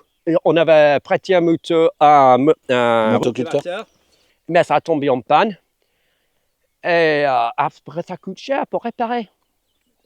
Et moi, je voulais faire l'autonomie, donc tu n'as pas... Pour moi, si la terre ne me donne pas l'argent, je ne vais pas dépenser l'argent sur ma terre. Il faut un équilibre. On avait sorti les outils de base, comme la faux, la faucille, la houe. Et on voyait que travailler sur 1 hectare avec une faux, en fait, c'est vraiment intimidant. Donc, tu n'es pas à l'aise. D'où est venue l'idée de découper les parcelles. Parce que c'est fou. Parce que psychologiquement, ouais, tu te dis. Oui, c'est ça. Je fauche plusieurs hectares, mais ici, je peux faucher dans une après-midi. Et avec mon père, on peut faucher ça. Le soir, tu vois, tu vas faucher autour du talus, tu te lances sur le talus au soleil, tu bois un coup, tu regardes les hirondelles, en fait, tu vas créer ton petit espace et le lendemain, tu vas couper un autre parcelle. Et c'est la même pour la houe. C'est quoi cette petite case? C'est la toilette sèche, la cabane toilette sèche. Ah, excellent. Ouais. Ah, c'est original, c'est bien. C'est quoi que tu as mis dessus comme... Comment tu En fait, c'est le blé noir, mais tout en haut, c'est la fougère. Dans la tempête, dernière tempête, il avait perdu le bout et j'avais mis un peu de fougère, mais en vrai, je mets une couche de blé noir tous les ans. D'accord, génial. Tous les ans, tu en remets un petit peu. Ouais. Excellent. Et de la terre. Et en fait, la terre, c'est un premier test terre et qui est très réussite. Et un jour, c'est sûr, je te jure, je vais me faire une vraie hutte néolithique en rond, un roundhouse avec une grande toiture en chaume posée par terre avec un feu au milieu. Donc c'est moi qui ai fait le manche, mais ça. T'as fait le manche avec quel bois? Frêne. du frêne parce qu'il est plus flexible, il est souple. Tout est bon, mais moi, c'est un gros morceau de frêne que j'ai fondu en 8. Et c'est plus costaud quand c'est pas juste une branche. Donc j'ai fondu en 8 et donc c'est une huitième d'une... et j'avais sculpté ça comme ça. Mais ici, on va tout bientôt, je vais labourer tout ce champ D'accord. et semer du blé noir. Ok, je me recule un peu parce que je pense que tu vas nous faire une petite démo. Ouais. Mais vu que j'avais paillé pendant l'hiver, et j'avais enlevé le paillage, qu'il n'y a pas d'herbe en fait. Donc ça va aller très très vite à la houe. Donc tu vas dire, mais oui, c'est facile quand il n'y a pas d'herbe. Et c'est sûr que dès que tu as défriché une prairie ou une fois la houe, tu ne veux pas que l'herbe regagne le terrain. On va reprendre le terrain. Du coup, c'est à cause de ça je paille en hiver. Mais tu sais que c'est impressionnant, je m'enfonce dans ton terrain, on dirait que je suis sur un sable mouvant. C'est impressionnant. Ça se voit pas, mais j'étais en train de m'enfoncer. Est-ce que tu peux nous déconstruire un peu ton geste pour pas se... Parce que tu le fais des milliers de fois pour pas se fatiguer et tout. Est-ce que tu as une... Oui, mais en vrai, j'ai dit aux gens, faites-le et tu vas... Vite comprendre ce qui te fatigue le Oui, moins. Ouais. parce que en fait, moi, je suis gaucher. Je tiens dans ma main droite. Là, le manche, c'est à peu près 1,20 m. Mais ça peut être plus long, plus court. Je tiens le bout dans ma main droite et c'est sur la main gauche que je glisse. Et il y a des gens qui travaillent penchés, il y a d'autres qui travaillent debout. Mais en fait, pour moi, c'est comme la danse. Quand tu es bien en rythme, tu n'es pas fatigué, tu peux tenir pour des heures et des heures. Moi, je peux facile faire toute une après-midi de houe. Oui, parce que tu te penches pas énormément en fait. Moi, je pense pas, non, parce que le manche est long. Et en fait, c'est ça, pour moi, c'est ça l'outil clé. La houe, c'est l'outil clé de ma ferme. C'est la houe parce que, en vrai, ça prépare la terre pour les semences. Et en fait, si tu regardes l'histoire de l'agriculture un peu, il parle de la charrue. En fait, le charrue, c'était la grande invention. C'est vraiment l'outil qui prépare la terre pour les semences. Et évidemment, avec les charrues, c'est tiré par l'être humain ou par un bœuf ou par un cheval. Après, les plus gros charrues tirés par un tracteur. Et pour moi, en vrai, c'est mon charrue et c'est moi le tracteur. Mais ce qui est génial, c'est que ce que je produis, en fait, imagine que je produis du seigle. Et en fait, le seigle, c'est mon fuel. Donc, c'est un circuit court. Je n'ai pas besoin de chercher mon fuel à l'extérieur. Ah, mais c'est sûr que toi, il peut se passer n'importe quoi sur Terre. Il peut y avoir une crise pétrolière ou autre. Tu continues de bosser, quoi. Mais c'est ça. Et donc, en travaillant, je produis mon fuel. Et après, je peux dépenser plus d'énergie. J'aurai plus faim, mais je vais faire plus de fuel pour moi. Et ce qui est intéressant, que c'est quand même plus de travail que les charrues. Mais en fait, évidemment, avec un tracteur, tu travailles. C'est une question sociétale aussi. Que, oui, on fait nourrir 200 personnes, nourrir 1 personne qui nourrit 1000 personnes. Oui, pourquoi pas. Mais qu'est-ce que ces personnes, en fait, quelle importance est-ce que ces personnes ils ont dans ma vie? Et j'ai l'impression aujourd'hui, on est un peu dans l'engrenage d'une machine qui est alimentée, mais en fait, on nuit à la planète. Pour moi, en fait, l'humanité, on est devenu une grosse machine, tu vois, quelqu'un qui exploite le pétrole, quelqu'un qui fabrique les tracteurs. Beaucoup d'engrenages. Oui, quelqu'un qui bosse, qui arrive à faire des choses incroyables, de faire des champs de céréales pour plusieurs millions de personnes, plusieurs mille personnes. Mais à la fin, c'est pour quoi faire? Et pour moi, quand je regarde autour... Regarde, tu vois le geste? Pour faire de l'argent. Oui, c'est pour faire de l'argent au détriment de la terre. Et pour moi, c'est à la fin, en fait, là, l'expérience que j'ai eue avec ce champ, que la terre était morte, que oui, on fait de l'argent pour nous-mêmes, mais à la fin, c'est la terre, c'est au détriment de la terre, on vole de la terre. on ne peut pas voler en continuité. Aux futures générations. Et aux futures générations, qu'il n'y en aura pas. Parce que quand la terre est morte, pas de racines en fait, et à un moment donné, pouf, tout ce qu'on a bossé pour créer va s'effondrer. Parce que ça ne peut pas. En fait, les gens, et en fait, pour moi, c'est quand la terre est morte, en fait, ça ne peut pas continuer. Il n'y a pas d'avenir. Et c'est à cause de ça qu'il faut regarder la terre. Il ne faut pas regarder la culture, les bâtiments, les grandes villes qu'on a créées sur ça. Si les racines ne sont pas bien, si la terre n'est pas bonne. Ben même, tu sais, on dit être bien enraciné dans une région, être bien enraciné dans une ville, ceci. Si on n'est pas bien enraciné, ça ne sert à rien. Non. Et c'est qu'en fait, à la fin, en fait, si la racine est coupée, en fait, l'arbre va mourir. Et c'est ça qui est... Mais en fait, là où, c'est vrai que tu ne peux pas nourrir 50 personnes tout seul. Mais 50 personnes peuvent se nourrir ensemble. À la où, on peut 50, 20 personnes dans un champ peuvent travailler le champ pour chaque personne. Donc, c'est aussi une question sociétale, en fait, comment on veut vivre. Et en fait, moi, je sais, en fait, pour moi, je suis content de travailler ma terre. C'est quelque chose de nécessaire pour moi et pour moi de comprendre un peu ma place sur la planète, de pouvoir travailler ma terre. Pour moi, c'est quelque chose d'essentiel.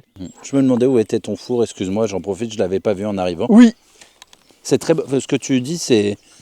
Je l'entends souvent, hein, quand les personnes sont rattachées à la terre, évidemment qu'ils aiment leur terre et ils aiment la terre. Oui. Et ils comprennent que si elle est en mauvaise santé, ils seront en mauvaise santé. Oui. Mais c'est comme aujourd'hui, c'est tellement loin. On est dans l'espace déjà. On veut partir sur Mars alors qu'on a beaucoup à faire sur Terre. Tout fabriqué par toi-même? Troisième essai que j'avais fait. Une fois, ça ne marchait pas. La voûte était trop haute. Moi, oui, ça ne chauffait pas bien. J'ai passé 10 heures. J'ai passé 5 ou 6 heures pour essayer de faire mon... Après, tu mets la pâte dedans, juste pour rendre compte après une heure que c'est toujours la pâte, c'est pas cuit. Et tu as bouffé toute une journée en faisant juste... Tu as gâché ta pâte, c'était archi décevant. Ouais. Donc, ça m'a pris beaucoup de temps, en fait, donc, pour avoir le bon modèle. Mais j'avais fait une fois. Après, j'avais racheté des briques réfractaires. Et j'avais fait encore, mais c'était comme un tunnel. On fait des briques réfractaires. C'est juste, tu achètes ça. On fait des briques normaux, en fait, on peut utiliser aussi. Ouais. Mais les briques réfractaires, ils sont un peu plus solides. Moi, j'ai voulu faire sans briques. On peut faire avec l'argile, mais j'ai pas le savoir-faire. J'ai voulu... Le premier, c'était trop haut parce que j'avais fait qu'en pierre, mais ça n'a pas marché. Donc, j'ai dit, tiens, j'achète des briques. Et... Mais j'ai fait un tunnel, ça ne marchait pas non plus. C'était plutôt un four à charbon, pas vraiment une... Et après, je suis allé mesurer le four de mon voisin. J'ai dit, mais tiens, pourquoi pas, je n'avais pas fait ça avant. Mais en fait, c'est ça, c'est plus bas. Et en fait, c'est très spécifique, les dimensions. Ce sont des dimensions assez spécifiques. Ah, c'est un savoir-faire, le four à bois. Hein. Mais ça me permet de faire 12 pains dedans. Mais depuis que j'ai ce modèle-là, j'ai pas fait marche arrière. Depuis 5 ans, ouais, en fait, ça me prend 2 heures pour chauffer, 1h30 en été. Ouais. Donc, je me lève à 7 heures. Le jour où je fais mon pain, à 9 heures, le pain est dedans. 10 heures, on fait ça 45 minutes pour la cuisson. Donc, à 10 heures, le pain est fait. Donc, ça ne bouffe pas trop de temps non plus. Ça, c'est génial. C'est pour t'abriter quand il pleut? En fait, c'est pour protéger contre le bambou. Mais c'est le dernier bâtiment que j'avais fait. Mais je suis de mieux en mieux parce que là, il n'y a pas de clous, de métal ni rien. On a fait ça dans un après-midi. On avait monté tout le bâtiment. Et en fait, c'est vrai que c'est pas... on ne peut pas vivre dedans là. En fait, c'est un peu basique. Mais quand même, dans une après-midi, c'est pas mal. On peut dormir dedans. Ah oui, tu m'étonnes. À l'ombre.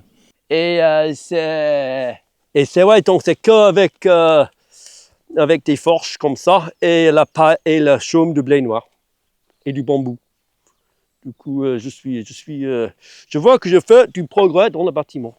Tu t'améliores avec le temps. Bah, c'est bien. Comme pour le four. Tu dis que c'est au 3e que tu as vraiment compris d'où venaient tes erreurs.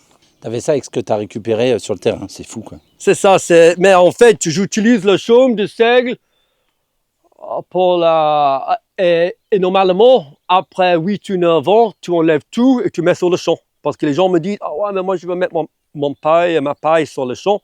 Mais oui, ça va aller sur le champ. Mais après 8 ou 9 ans, en fait, c'est un stockage de paillage. Ça, c'est le terrain pour vanner, pour séparer le grain du son, en fait, et la poussière. Tu as trouvé ça où? Il y en a partout dans tous les vieux fermes ici. Donc, j'ai même 2 parce que les gens... Au cas où. En fait, les gens jettent. C'est un outil génial et c'est du métal forgé et du bois. Et ça crée du vent. Tu tournes la manivelle, ça crée du vent. Et du coup, le grain est plus lourd, ça tombe. Et toute la poussière et les feuillages, les feuilles. Donc, moi, je passe mes haricots dedans, mon seigle, mon blé noir, mon blé. Mais là, ouais, c'est ça. Oui, c'est ça. 3-4 fois. Comme quoi, il faut de la place hein, quand même quand on veut. Quand on a de l'outil, il faut quand même avoir pas mal de. C'est ça, ça bouffe la place. Et en vrai, pour la surface que moi je cultive, je pourrais faire dans le vent. On peut vanner très bien dans le vent. Mais on est toujours. C'est là où on complique toujours les choses. Mais en vrai, on fait certaines choses. Ouais. Tu choisis le bon jour, tu fais dans le vent et ça marche bien. Parce que ouais, ça bouffe la place. Et tu as fait une petite... pourquoi tu as refait un petit étage là-haut? C'est pour stocker? Ah, c'était un peu, ouais, mais en fait, dans le parti, en fait, il fallait mettre ça pour tenir le bois ensemble. Et ouais, pour la charpente, ouais. Et j'ai profité pour stocker un peu de sol au cas où. Génial. Ah, carrément, on crache ça. Moi, je crache, ouais. Je ne comprends pas pourquoi les autres gens ne crachent pas. C'est ça que je demande souvent aux anciens. Pourquoi tu as l'eau? Pourquoi tu ne crachais pas? Ils ne savent pas quoi répondre. Ils disent, ah, peut-être on fumait plus, peut-être on avait moins de salive, je ne sais pas. Tu nettoies pas la vaisselle comme ça quand même. T'imagines le Je ne truc. donne pas tous mes secrets. Mais tu vas voir comment mes assiettes sont propres. Excuse-moi. Tu vois la tête que je vais faire. Je vais regarder.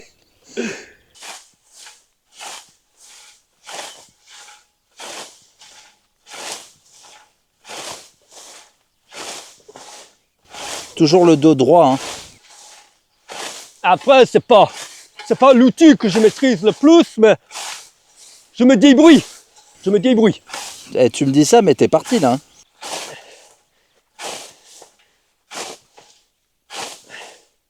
Bon, je vais pas arriver jusque-là. Mais... Non, mais on va pas. Ouais, attends. Et donc, mais c'est pour moi voir qui un ai peu fait le le geste. manche. Ça, c'est une fixture traditionnelle breton. Génial. C'est un anneau et un coin. Et moi, j'avais acheté un vieil faux dans une vide-grenier. En fait, pendant 10 ans, j'ai organisé des vide-greniers mensuels D'accord. dans mon village. Et du coup, j'ai pu racheter plein d'outils anciens. Eh ouais. Quand on regarde chez moi, on dit « Ah ouais, mais il a ça, il a ça. » Mais en fait, j'adore les brocantes. Tu voyais des trésors partout. Et en fait, j'organisais. Et du coup, j'étais là à 6 h du matin tous les mois. Et j'étais bien placé pour acheter des beaux objets. Des très beaux objets. Tu sais nous on revient avec Catherine de la ferme du Bec et Loin. Oui. Lila que tu connais Ouais. et Charles. Ils nous ont montré de très très beaux outils aussi. Ils ont Oui. déniché, pareil sur des brocantes, Ouais. des outils. Mais tu sens qu'avant ils te faisaient une qualité. Je pense Oui. que maintenant trouver C'est ça, c'est la meilleure qualité. Ça, c'est une serpe que j'ai trouvé ça. Et après, c'était que 10 € en fait. Mais en fait, moi, j'ai dit toujours, je veux l'utiliser. En fait, le métier du brocanteur, c'est un peu de vendre au prix le plus cher, mais ils ont une petite... Fais gaffe, c'est ce qu'a fait mon père pendant Il aime. 40 ans. C'est ça. Il le fait encore. Hein. Mais en fait... Fais gaffe à ce que tu dis sur les brocanteurs. Jetez à l'œil, Samuel. Ouais, mais les brocanteurs, en fait, je les connais bien. Mais en fait, ils aiment bien leurs outils. Et en fait, quelqu'un qui veut juste acheter ça pour du déco, il trouve ça un peu la trahison, un bel outil, bel objet.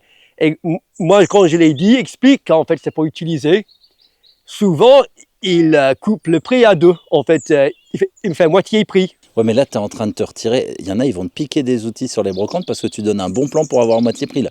Mais, oui, mais après, il faut avoir une tête de travailleur, de bosseur aussi. Ouais, moi, je serais moins crédible. Avec mes 10 kilos en trop, là, ce serait... Et chaque mois, il me dit, Samuel, toujours des outils. Il savait que ça bossait chez moi. Il savait que ça bossait chez moi parce que... Mais en fait, quand je vois une tête de hache ou quelque chose, je ne peux pas résister. J'ai un peu trop. J'ai un peu trop, mais... Il y a des choses que tu n'as pas, des outils qui sont assez difficiles à trouver, que tu cherches encore? Genre hache-paille ou je sais pas, des choses qui... Non, j'ai tout ce que... Maintenant, en fait, j'ai trop. Il me faut 10 ans où on me laisse tranquille. C'était ça bien le Covid, en fait, pour moi. Parce qu'il n'y avait rien qui se passait. J'étais bloqué dans mon jardin. Et je ne pouvais pas acheter de nouvelles choses. Et enfin, je pouvais aller dans mon stock et enfin créer. Et c'est ça qu'il me faut. Il me faut 10 ans où on me laisse tranquille, tout seul. Et là, j'aurai le temps de bosser avec tous ces beaux objets. Mais là, le problème, c'est que entre l'écriture, enfin la sortie de ton livre, les médias, tout ça, nous, on en fait partie, on te prend du temps quand même. Oui, mais les médias, en fait, les gens me disent ça, mais en fait, pour l'instant, ça a été que des bonnes rencontres. En fait, pour moi, la Terre, ça me prend pas beaucoup de travail. Quand tu fais pour toi-même, moi, je fais les demi-journées. En fait, quand on faisait l'école à la maison, c'était l'école à la maison. En fait, on faisait les leçons, le dessin le matin, et l'après-midi, on jouait. Aujourd'hui, le matin, je travaille par le jardin. Je dessine. Si j'ai une sortie à faire, je sors en voiture. L'ordinateur. Un peu de voiture quand même, c'est bien. Oui. Tu n'es pas en calèche, tu n'es pas jusqu'au boutiste. Non. Et il faut avoir un pied dans les deux mondes. Ah, totalement. Totalement. Comme je dis, si tu ne te connectes pas à la technologie un minimum, c'est comme si tu commençais un marathon en te tirant une balle dans le pied. Oui. Tu prends un retard fou. Non, mais notre société a montré ses preuves que ça écrase les indigènes. Pour moi, si tu vois l'histoire, si tu veux vivre comme un indigène, dès que tu as quelque chose de valeur, ils viendront te voler. Et ça, c'est vrai. Et là, ta houe, si tu la planques, on ne te la vole pas. Mais aujourd'hui, on ne voit pas la valeur d'une houe. Mais en fait, non, mais c'est juste que je peux faire ma ferme. Mais là, si j'avais quelque chose, un minéraux, quelque chose de valeur, là, ma rêve ne durerait pas longtemps. Et du coup, on ne peut pas juste dire, tiens, j'ai un beau jardin, je vis dans ma boule. Pour moi, c'est ça qui est important d'être présent, de pouvoir porter une voix. Moi, je suis engagé, tu vois, je pense que c'est important de lutter pour la paix, en fait. Pour moi, c'est ma lutte.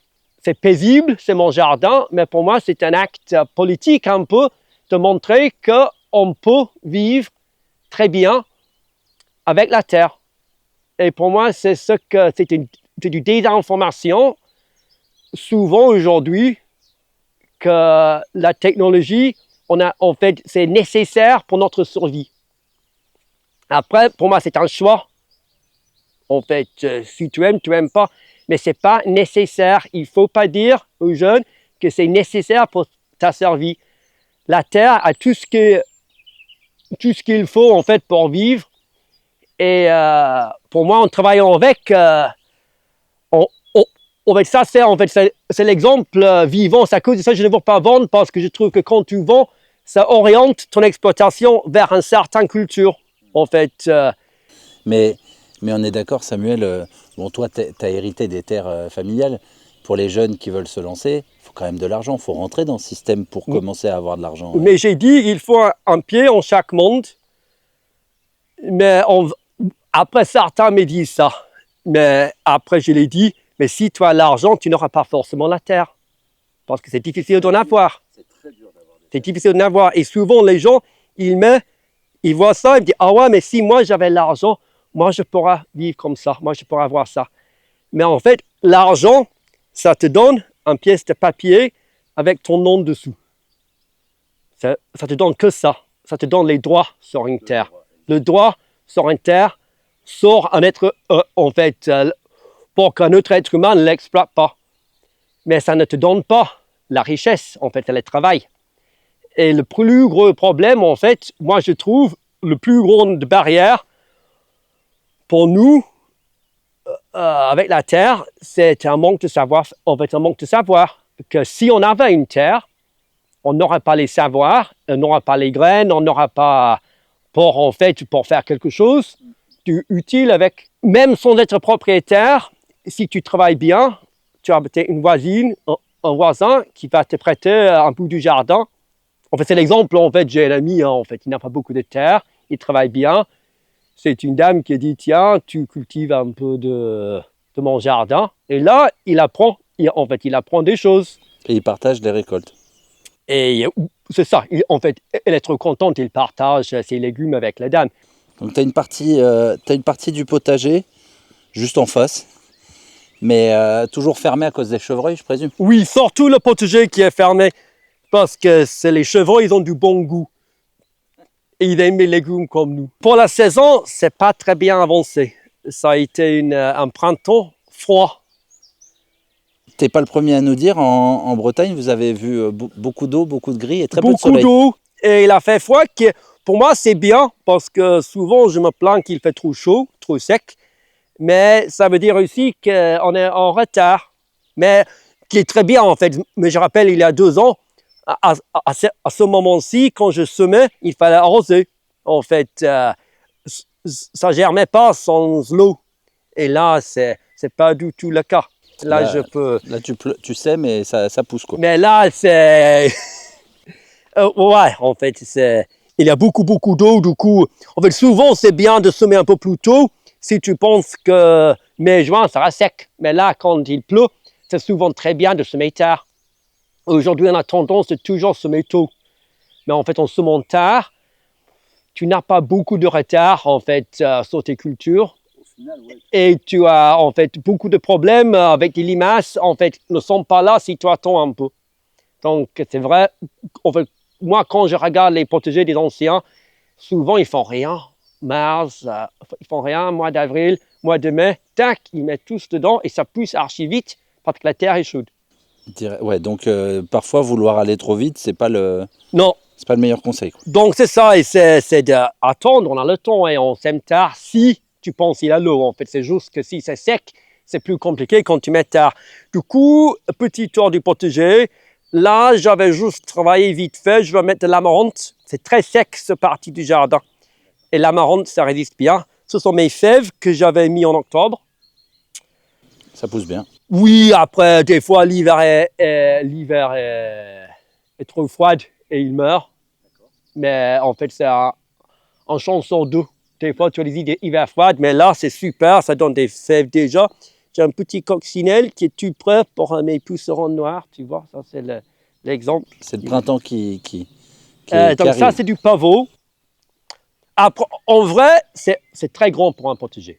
C'est 1000 mètres carrés, c'est immense. À peu près 1000 mètres carrés, ouais. Mais c'est trop grand. Et du coup, je pousse un peu de n'importe quoi dessous. Je dis ça.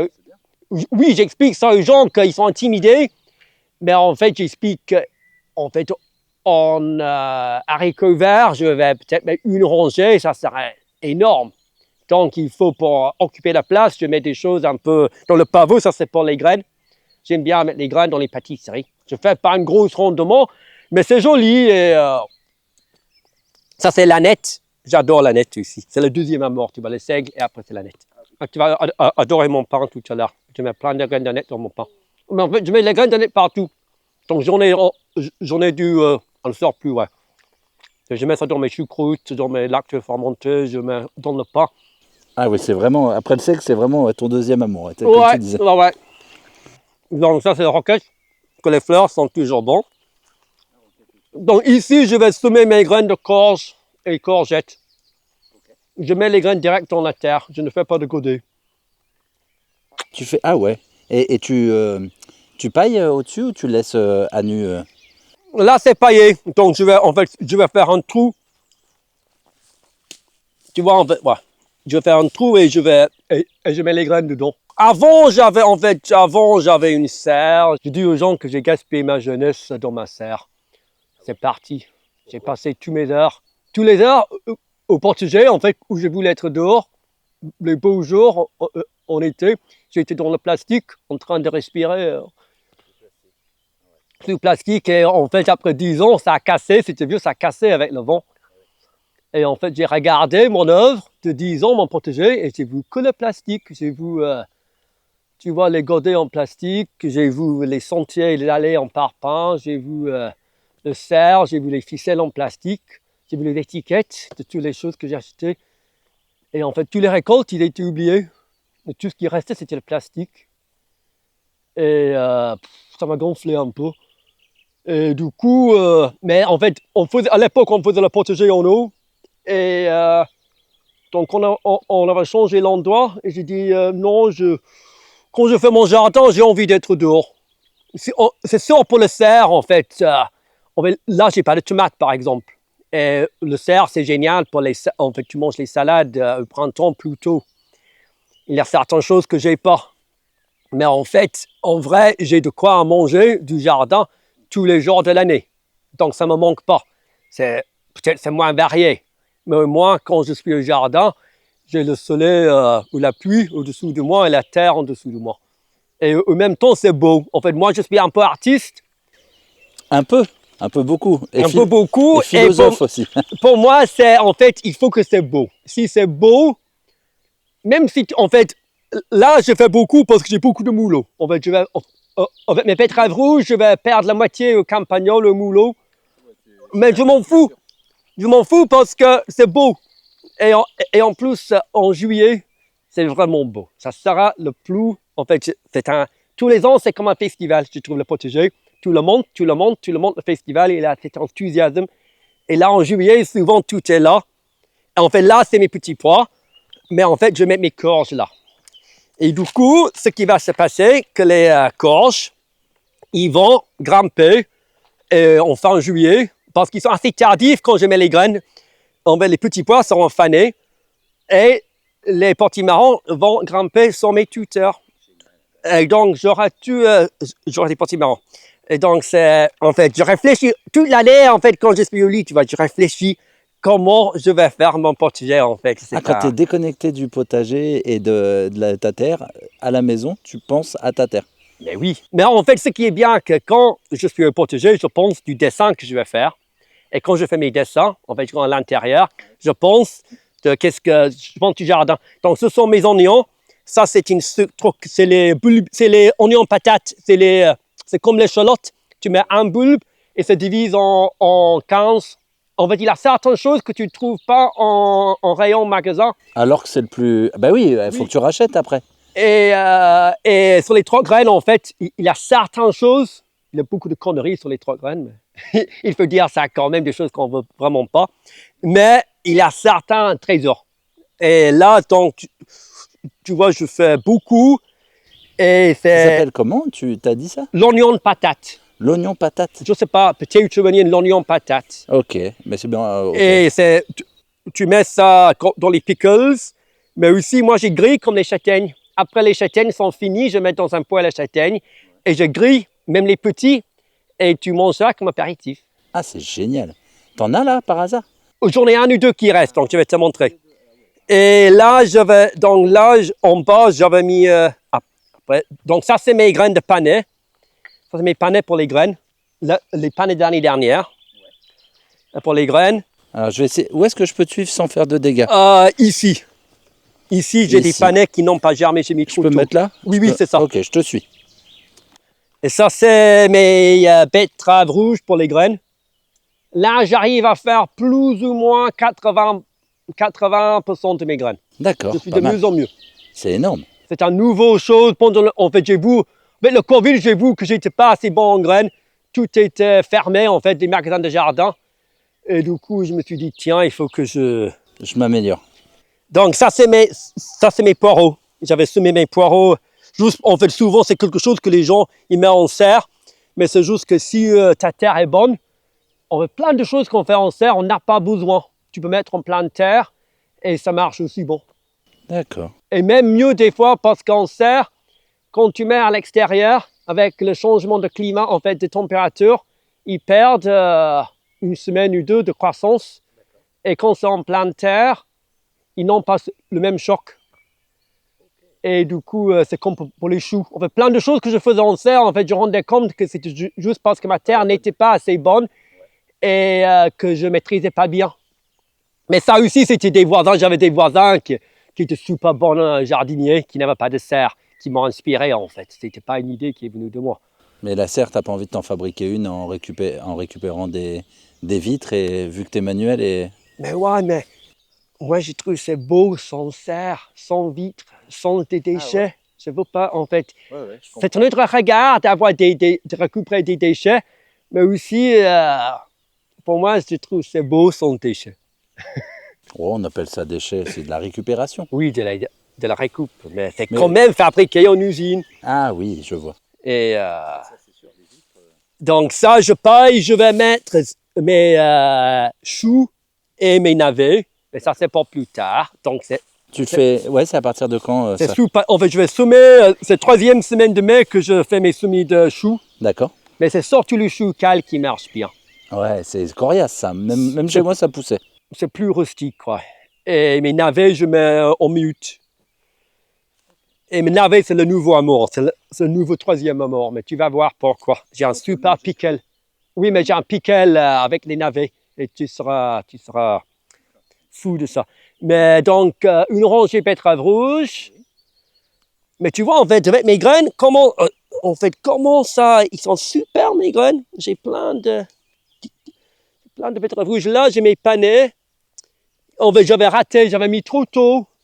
J'avais mis en mars, mais en fait, les limaces, ils ont tout bouffé, donc j'avais ressemé. Donc, ils sont petits pour la saison, mais ça va aller. Et là, j'ai des carottes. Tu vois, tout ça, c'est quenopodes. Tu vois, mais j'avais juste passé ma pinette là pour enlever. Mais... et donc, là, je vais mettre mon maïs doux en quelques jours. D'accord. Un carré là. Et en bas, j'avais déjà mis des demi-rangées, j'avais mis moutarde. Ouais, mais le moutarde, en fait, ça ne sera pas les choses les plus productives. Bah, tu feras ta propre moutarde. Oui, mais c'est sorti pour les graines, pour avoir des semences pour l'année prochaine, parce que je veux faire mon huile. Mais en fait, le moutarde, ça va, mais tu n'as pas besoin de beaucoup pour faire ta moutarde. Donc ça, c'est... Qu'est-ce que je vais mettre là? Mes haricots verts. Mais là, en fait, c'est toujours trop tôt. Il ne faut pas semer les choses qui craignent le gel avant les cendres de glace, avant le 15 mai. Les haricots, c'est le cas. Oui, tous les haricots. Après, j'ai mis mes haricots noirs il y a quelques jours, mais ils sont un peu plus robustes. J'ai mes fraises en bas, mais là, on n'a pas besoin de les voir. Oui, ici, je vais mettre poireaux. Ici, je vais transplanter mes poireaux. Et ça, c'est mon cage contre les pigeons. Tu vois, c'était pour protéger mes choux cales. Ah oui. C'était Ils montent bien en graines. Hein. C'est quoi? Ils montent bien en graines, là. Oui, mais là, je vais faire mes graines, mais en fait, c'était aussi pour manger le brocoli un peu. Mais les pigeons, ils bouffaient tout cette année. C'est fou. Ah, peut-être parce qu'il n'y a rien d'autre à manger. Mais c'est parce qu'il a fait froid. Il a fait froid et en fait, mais tu vas voir ce que j'ai fait contre les pigeons. Ça a fait le buzz sur mon Instagram, ça. Oh, le buzz. Ah, vas-y, Ça a fait le buzz. Ça a fait le buzz et le réseau. C'est sûr que... C'est marrant quand tu me parles d'Instagram, après tout ce que tu nous montres, ça me fait bizarre, mais... Non, mais en fait, moi, j'aime bien les réseaux. Les gens, ils critiquent, mais moi, je trouve qu'en fait, vu que le jardin, tu es bloqué chez soi. Ouais, ça dépend ce qui est partagé. Moi, pareil, j'adore les réseaux, mais ça dépend quoi. Oui, mais moi, je suis un peu égoïste, je partage et je regarde pas les partages des autres. Je fais juste pour partager, en fait. Mais tu vois ce que j'ai mis. Ici, c'est trop mignon. C'est un champ original sur le plan cadastre. Et tu vois la taille, c'est 150 mètres carrés. C'est le plus petit champ parcelle du monde. Tu vois là, en fait, c'est mini. Et la terre, c'est super. Tu vois, la terre, c'est noir. Je ne sais pas qu'est-ce qu'ils avaient mis dessous, les anciens. Mais par rapport à mes autres terres, c'est juste... Ouais, c'est beau. Mais ça... Ah, mais ça, là, tu vois, quand tu parlais de l'amour de la terre et de le respecter pour les autres générations, oui. on les salue, là. Bravo. Oui.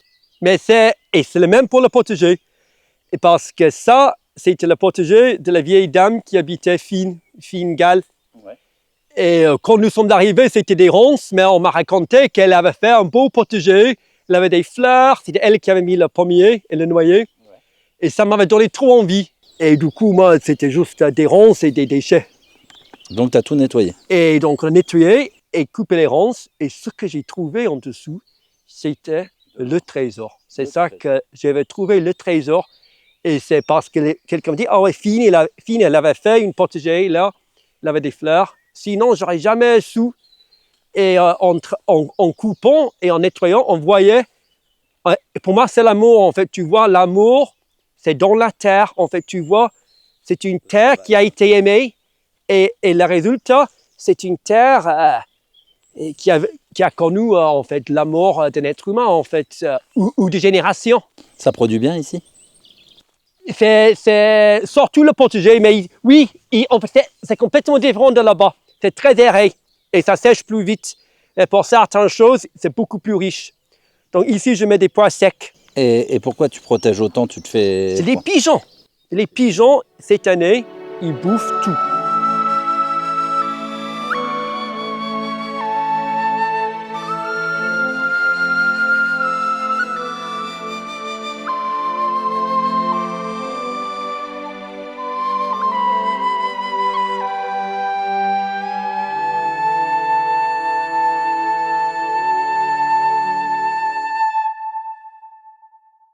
Bon, messieurs, je suis obligé d'être à l'écran parce que Samuel, tu as insisté pour que le mot... J'ai insisté. Il a insisté pour que C'est important, non? C'est important que Brian apparaisse.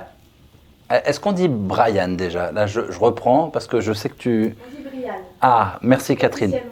Officiellement, on dit Brian. Et c'est ma Brian. mère qui a missionné Catherine et qui lui a dit à chaque fois qu'un intervenant dit Brian...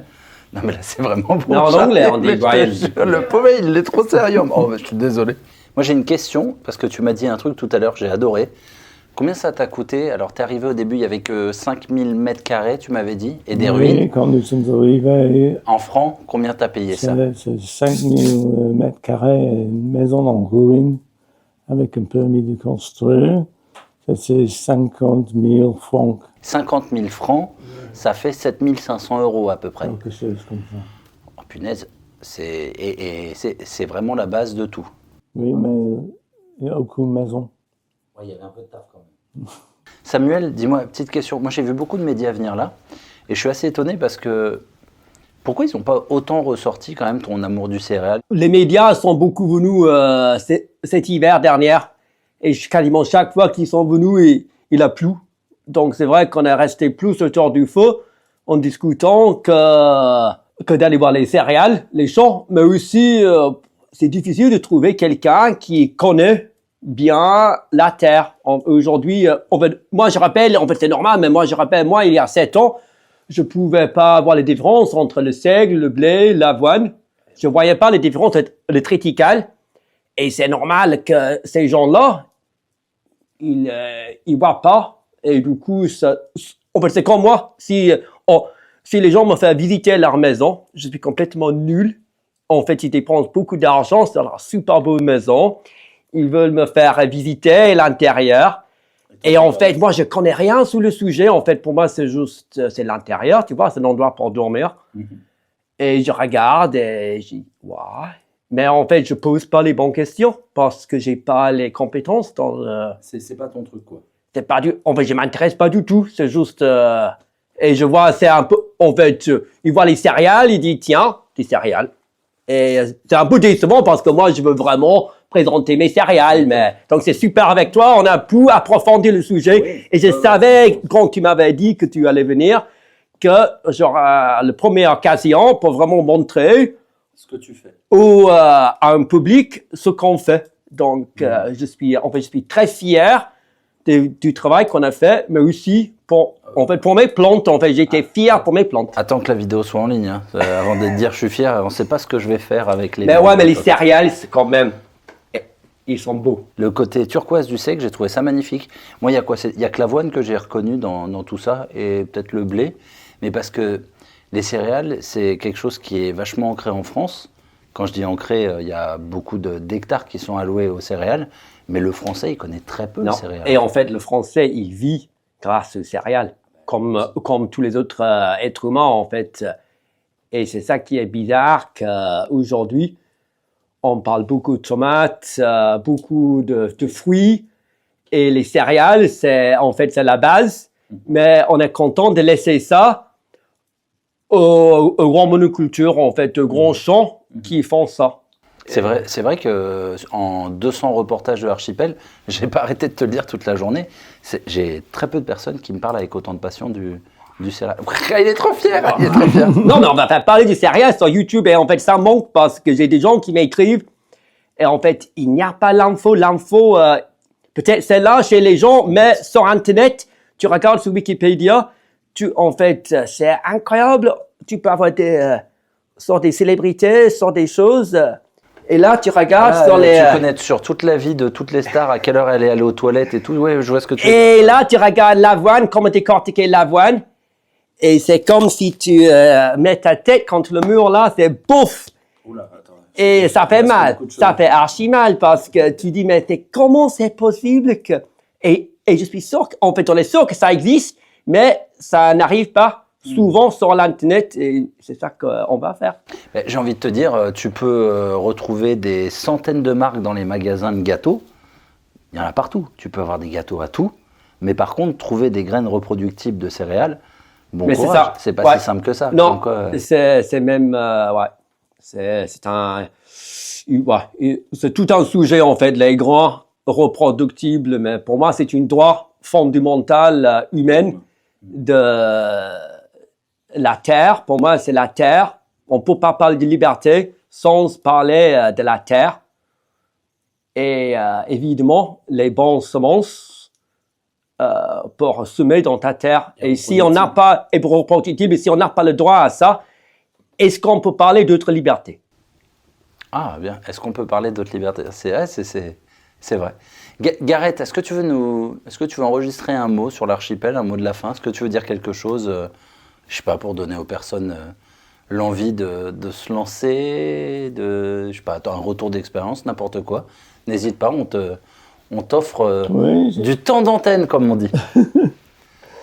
Oui, ça me parle de liberté. En France, on dit liberté, fraternité, égalité, comme ça. Et c'est difficile d'avoir égalité s'il y a quelques gens qui ont plus de pouvoir que soi-même. C'est vrai. Et si on a du terrain, on pousse les céréales, on a du bois, on a le même pouvoir que quelqu'un d'autre qui a beaucoup d'argent. Et on peut avoir d'égalité entre les gens. Et c'est la même chose avec les fraternités. On ne peut pas donner les choses aux autres si on n'a pas rien. Si on travaille le temps, on reçoit les choses de la nature, on peut donner. Ça, c'est l'esprit de fraternité. Mm-hmm. Et la liberté aussi. Ah ben et au final, ça en découle. Ouais, t'as la liberté. Ça, c'est les nécessités de la vie. À mon avis, ça, c'est les choses que les gens, les peuples, ont dit après la Révolution française. On dit, on doit avoir la liberté, la fraternité, l'égalité. Et on cherche la même chose encore. Et on continue. On pensait qu'on l'avait gagné quand on s'était insurgé, si on peut dire, et on en arrive. On a vraiment gagné. Non, ça a été virtuel. Ça j'en suis persuadé. Oui, mais on peut continuer d'essayer, Mais moi, je trouve ça beau quand même qu'un Gallois nous rappelle le liberté, égalité, fraternité. C'est-à-dire, c'est humain. Au début, c'est pas que pour les Français. C'est idéal pour tout le monde. Pour moi, c'est vraiment un message positif que l'être humain a une place légitime sur cette terre. Qu'on peut vivre dans un cycle vertueux sans dégradance de l'environnement. On a une place le même avec le rouge-gorge, les vers de terre. La grive. La grive, oui. Et on veut consommer. En fait, on a des besoins humains. On a faim. On a des besoins. et on peut consommer et vertueusement, en fait, pour créer, en fait, pas pour détruire, mais en consommant, en faisant son champ de blé, tu crées un écosystème pour les coquelicots, les insectes, les oiseaux. Tu peux multiplier. Et que, en fait, c'est simple. En fait, pour moi, c'est la nature, c'est simple. Tu mets un grain, le soleil, la pluie, c'est gratuit. Ça te donne plusieurs graines. Tu les manges, ça te donne plus de force pour mettre plus de grains. Tu as encore plus de grains et tu peux partager ça avec l'humanité et ils viendront vers toi et ça ouvre la possibilité à une belle communauté. Pour moi, c'est une promesse pour un avenir. Je ne vois pas d'avenir aujourd'hui avec notre système. T'as pas envie de faire d'enfants pour ça ou t'as, je sais pas, tu... Mais c'est juste que je ne vois pas l'avenir avec notre système et notre société. Mais avec la Terre, pour moi, il y a un avenir. Il y aura un avenir sans nous ou avec nous. Moi, j'espère que je serai dedans. Et j'en profite, Catherine, parce que c'est vrai qu'on ne le dit pas assez. Si vous aimez ce qu'on fait sur l'archipel, avec ma compagne, avec Catherine, n'hésitez pas à vous abonner, à partager. Je sais que tous les youtubeurs vous disent ça, mais je pense que c'est une des rares chaînes en France où on peut avoir ce temps et ces moyens de pouvoir tout partager. Messieurs, Gareth, merci beaucoup. Samuel, merci beaucoup. Merci, Brian. Brian, Brian, merci, Brian. Bien joué. Elle est morte de rire, Catherine. Et merci aux abonnés, toujours aussi nombreux, de pouvoir partager ça. Et merci aux éditions Ulmer qui m'ont appelé et qui m'ont dit il faut absolument que tu ailles les voir. Et Lila. Oui, Lila, elle est super. Ouais. Merci beaucoup. Au revoir.